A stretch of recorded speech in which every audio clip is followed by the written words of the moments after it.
Why do airplanes need pressurization? First of all, not all airplanes need to be pressurized unless they were designed to fly in the very high sky. But why do airplanes want to fly in the high sky? Because when an airplane is flying at a high altitude, the air is less dense, meaning less drag to the airplane so that less fuel to be wasted so that more money made by airline companies. Also, low air density means less turbulence to the airplane, so it is more comfortable. No passengers would like to take a shaky airplane and then puke on themselves. No passengers means no money made by airline companies.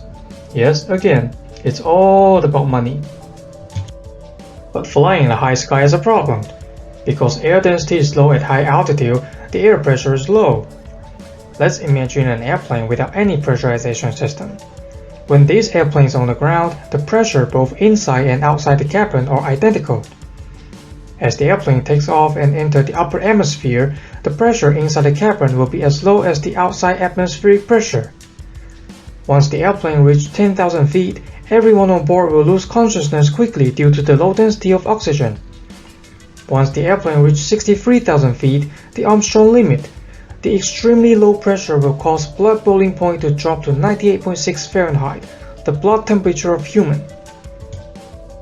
In this situation, although your blood will not actually boil since your internal blood pressure is higher than the external pressure, your exposed body fluids such as saliva, tear, urine, and the liquids inside your lung will be boiling away, and your chance to survive will be extremely low. To avoid any of this from happening, airplanes must have pressurization system to pressurize the cabin to a level where passengers feel as healthy as when they are on the ground. If the pressurization system fails during flights, the airplanes must immediately take an emergency descent to below 10,000 feet so that everyone can survive. There's a historical example when an incident happens to Helio Airways Flight 522 in Greece in 2005. Before the airplane took off, a pre-flight inspection was carried out by a ground engineer. He forgot to reset the pressurization system from manual to auto, so after the airplane took off, he failed to pressurize the cabin.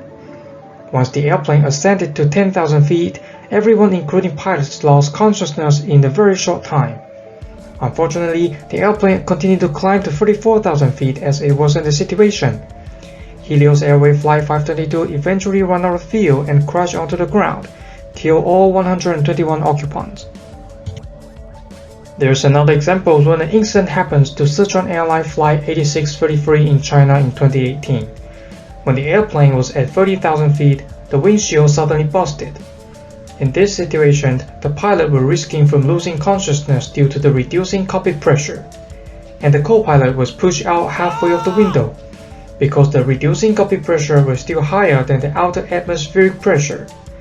Miraculously, the first officer Chuan Liu fought his life to successfully land the airplane and save everyone on board. He then became the captain solely of China. Long story short, the reason why airplanes need pressurization system is because pressure is low in high sky, and people need to survive. If you know any other flight incidents happening in the history due to the pressure issue, please make a comment below.